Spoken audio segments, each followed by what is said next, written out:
Thanks very much, and hi everybody. This is my second stint up here today, so I will try not to be repetitive and boring.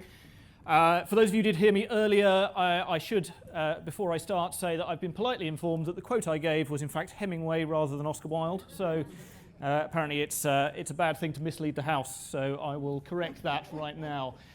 I'm Director of ESG Strategy at OakNorth. If you don't know OakNorth, a bit of background. So back in 2005, our co-founders, Rishi and Joel, had founded Copal Partners, which was a profitable business. It had a lot of strong contractual income. But when they were looking for growth finance, they found that most commercial lenders, the computer said no. It simply wasn't worth the time and effort of those lenders to put in for doing a fundamental analysis of their business in order to lend to them. Now, as it happened, the institutional division of a bank ended up funding them. They grew that business and they managed to sell that out to Moody's in the early 2010s. Now, that experience of not being able to get commercial finance stuck with them, so they set out to found OakNorth, which was to address what we call the missing middle, which is those SMEs, those growth businesses that have a really strong business model, really strong profitability, but they don't have a massive track record. So to address that funding gap. We are a FinTech, so we are backed by our own credit intelligence software, which is designed to deal with the fact that you might take financials of a company that doesn't have much history, but can we take, and we do take, a very granular subsector view of future levers that might impact the creditworthiness of that business. And we license that technology to other banks across the US, as well as using it in OakNorth Bank in the UK. We've lent over $9.5 billion since we started out in the UK to small and growth businesses. And as I mentioned in my earlier panel, we've got a 2035 net zero target with regard to climate, because part of that product is also a capability of assessing climate risk in commercial lending, because, as we all know, there is no historic data and basis to go on for that either.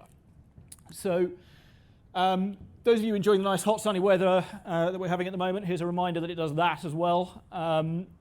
We're obviously seeing extremes right now, and those are going to be continuing. And from a financial standpoint, regulators the world over have been saying for some time now that climate change is a real threat and has a real detrimental impact and will continue to do so on financial stability. And that's being pushed down to financial services everywhere. We love looking at risk and talking about risk in banking and financial services. It's what we do, but we shouldn't forget that there's an opportunity too. That large number of 9.2 trillion a year is McKinsey's estimate. In fact, that's a year or so out of date, so it's probably bigger now in terms of financing the transition. So those of us in financial services really ought to be jumping on an opportunity to be a part of that. Thinking more broadly about ESG, though, and stepping away from the big picture to what organisations may do themselves. First up, engagement around ESG is really important.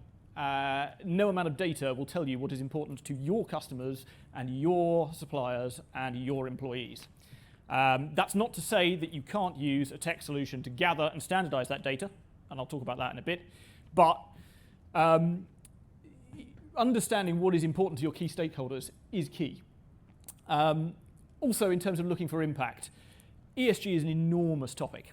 So anybody who's telling you that they are experts in all of ESG, they've mastered it, is probably either not understanding the scope of what the challenge is or are fibbing to you.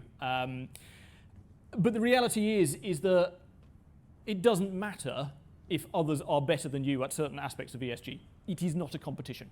And whilst I am a fan of ambition, and whilst we all need to recognise the vast aspects of ESG, thinking about the areas that are most relevant to your customers and your clients and to your own business model will allow you to identify where you can have greatest impact.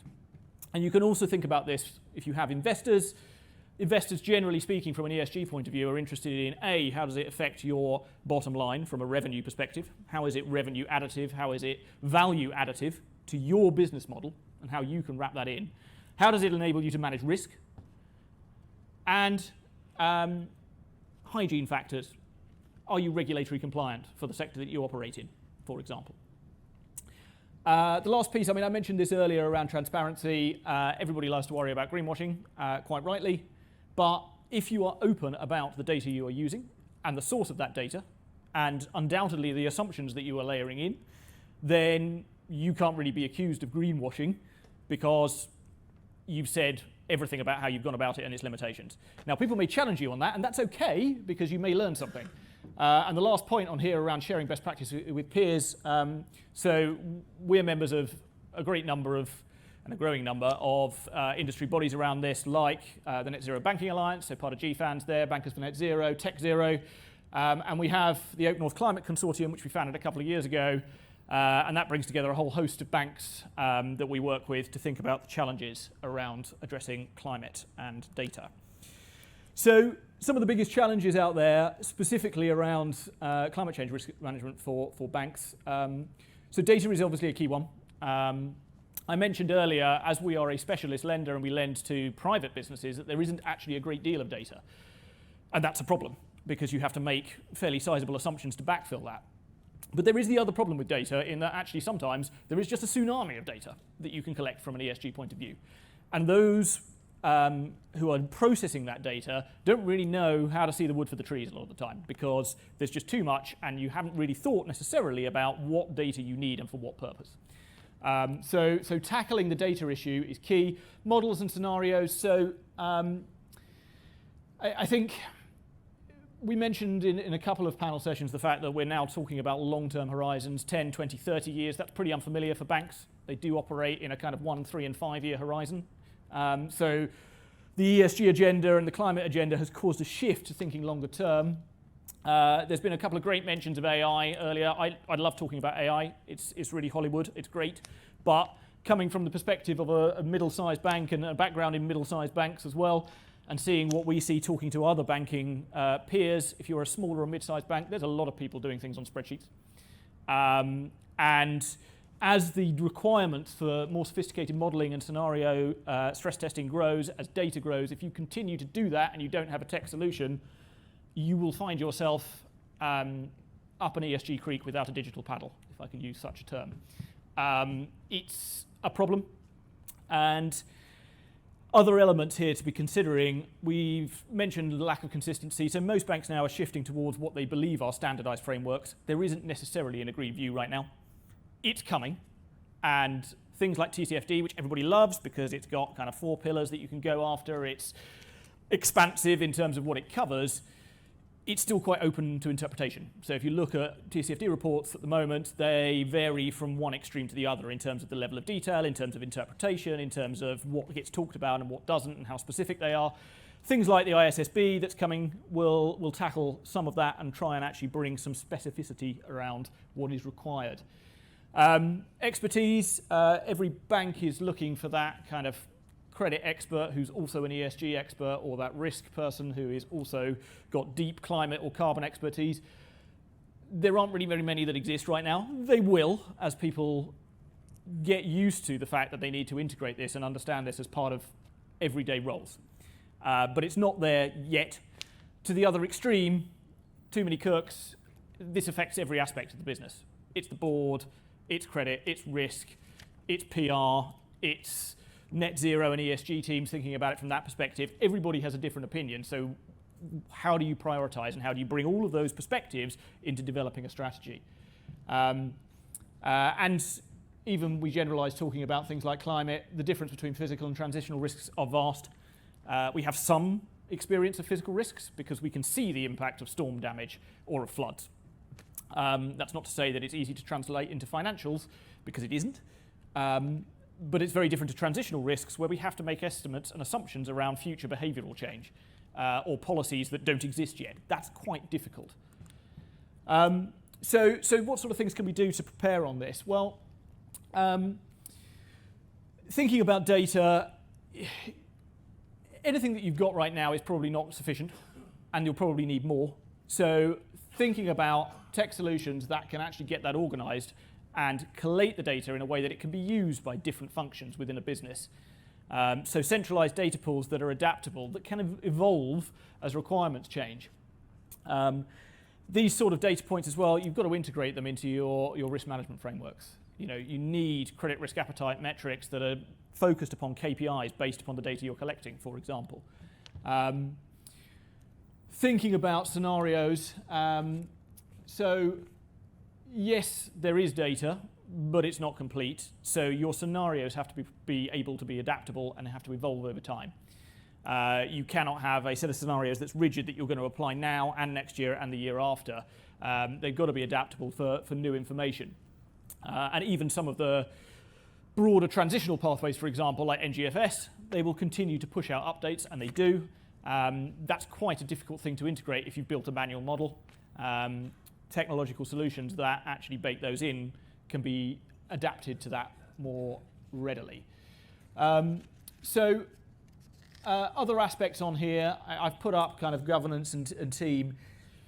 The reality is that your frontline teams are your trusted partners of your customers and clients. These are the people who are talking about this with the people who are your lending customers, your investee companies that you're dealing with. If they're going to be, and if you as a business are going to be trusted partners to those customers and clients, then your frontline teams have to be educated enough to be able to have climate transitional conversations with them. That information in terms of a data point and those data sources needs to be at the hands of your frontline teams. It cannot be siloed within an ESG department. It cannot be siloed in terms of risk reporting internally. It's got to be accessible by your frontline teams. And they need to understand what it is they're looking at, and they need to understand how that affects the customers and clients they're dealing with, because these things do affect creditworthiness. And you've got to look beyond to the value chain, and this is where data feeds in as well, because it's got to be really granular. Anybody who's heard me speak before, I've used this example before, but I like cars, so I'll use it again. In the US, for example, there are about 250,000 car servicing workshops and repair shops. As the world moves towards electric vehicles, which is happening, how well equipped are those particular car servicing workshops to deal with that fact? So if you look at an internal combustion engine, that's got 20,000 moving parts in it. An EV has 20 moving parts in the engine. So what does that mean to the business model of a car workshop and a car repair centre? Do they even have a business model anymore? Do they have the skills to be able to deal with the change in technology? You aren't going to get that answer just by looking at the financials of that business. You're not going to get that answer just by looking at the financial history of that business. You're only going to be able to get that answer by understanding actually what the value chain is doing, looking at the data in terms of how things are moving and how fast they're moving, and having a frontline team who can talk to those customers and say, hey, what are you doing about this?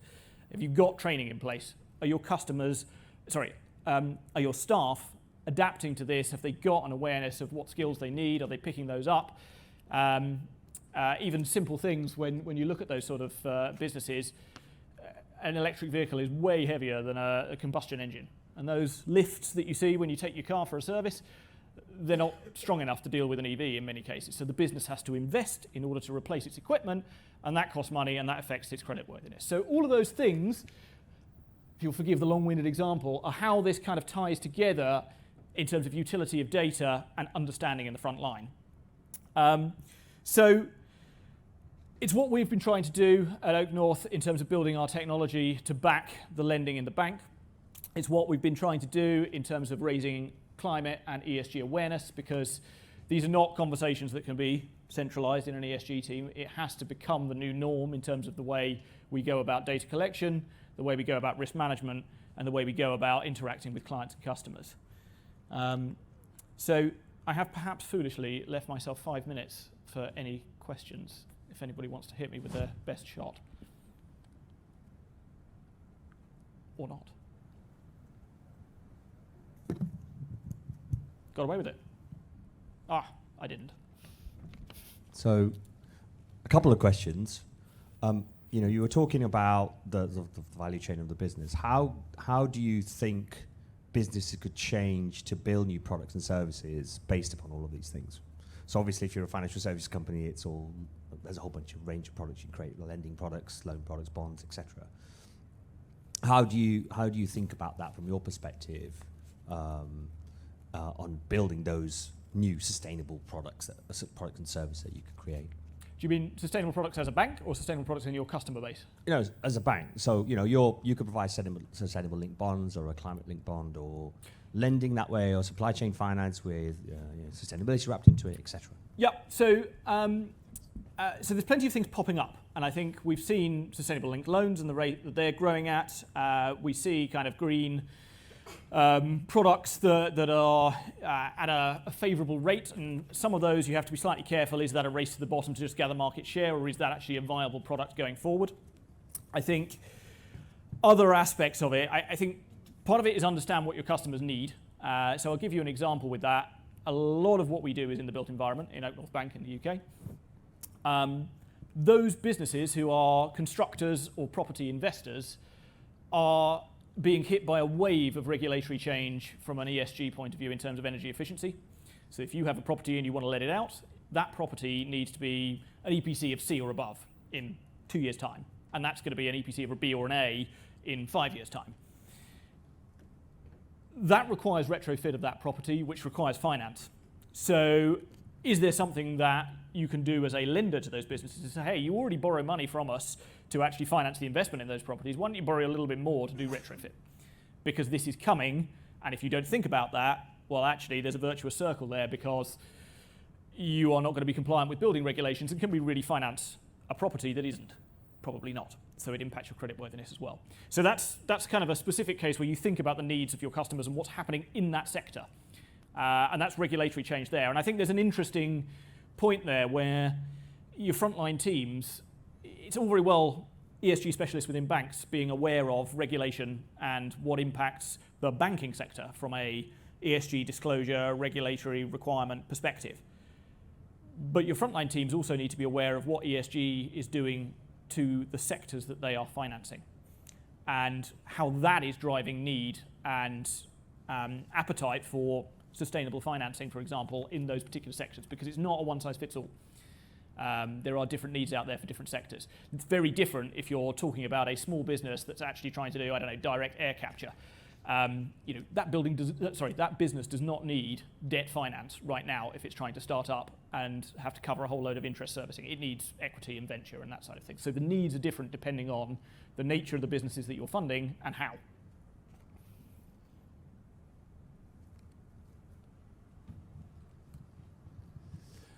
Can you elaborate for a minute on your data acquisition or standardization strategy? Because the examples you just gave, I'm just thinking of them in terms of data spaces, and it sounds to me like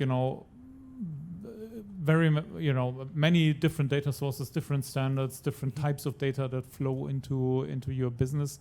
Yep. How do you manage that? What issues are you seeing around how the data flows into your business? Yeah, so we've got a whole team who regularly updates all of the subsector granular. This isn't something that we've got being dragged in on an automated basis yet. We're processing it ourselves through our own technology. But actually sourcing the data, that is manual at the moment, in that we've got an entire team actually going out and updating those transition curves, updating the policies, updating the kind of industry-specific standards that are coming in. And all of that information is feeding into the technology that we've built, which will actually convert that into, let's put a company in a particular subsector, and we go super granular on that and say, well, actually, what does that look like based upon the data that is currently live, based upon what we've manually input as the future levers for that sector? And can I ask, are you trying to enforce certain standards, on the data sources that you are in contact with? So I wouldn't say enforce. I would say there's always a search for quality. And I think that's not quality for its own sake. That's for, is this reliable? Because we're using it across an entire data set. So, if it's transitional pathways, for example, we use NGFS, because it's a recognized pathway, and we have some confidence that those are pathways that are sensible to use if we're stress testing and we're looking at the various scenarios there. If we're looking at, data points on buildings, can we pull that from land registry? Can we pull that from government sites, which they might not be necessarily up to date, but when they put it in there, at the end of the day, if anybody challenges it, that's what the industry is also referring to. And that's an interesting area there, where it's a case of we're not deciding on that. we're looking at the sectors that we're lending to and saying, what is the sector doing? You know, is it automotive? Is it built environment? Where are they getting their data? And we should probably be doing the same rather than coming up with what we think is the best answer ourselves, because we don't operate in those sectors. We're a bank. I've hit my time limit, but one more, and then I'll stop worrying the organisers. Could I just ask, previously you mentioned you have a net zero target by 2035. Is the main driver for that to kind of support the net zero transition, or would you say that that's future-proofing your own loan book? So it's a great question. It's a great question. So that was set by the ambition of our leadership, who basically said, look, everyone's saying 2050, this is a massive issue. It's not good enough. Let's do 2035, and now we have to figure out how we get there. Some people take a different approach to net zero and say, how will this affect us? And we want to be very careful before we go out there and set a target, which is also perfectly valid. In terms of, you know, that ambition, therefore, is driving the transition, is driving things in the right direction. But it does also future-proof the business, because it's not just a philosophical stance. It's also a recognition that climate change will be one of the biggest drivers in economic value and in the shape of economic risk over the next 10 years. So if you're not thinking about it, and if you're not thinking about actually being at the cutting edge of that, then it's just a bit reactionary. So I think there are a multitude of things in there, and I think we also have to be careful where chasing a net zero decarbonisation journey doesn't always mean that you can't make the right decision. So I'll use the built environment example. What's to stop us financing a concrete manufacturer who's focused on low carbon concrete? That is the right thing to do to help the transition, but it will blow our carbon footprint out of the water. So in a transition plan, how do you balance going after net zero with making the right lending decisions to move things in the right direction? It's tricky, and actually financing the transition is one of the big questions that's out there from a net zero point of view. But I'm out of time, thank goodness. So, thank you.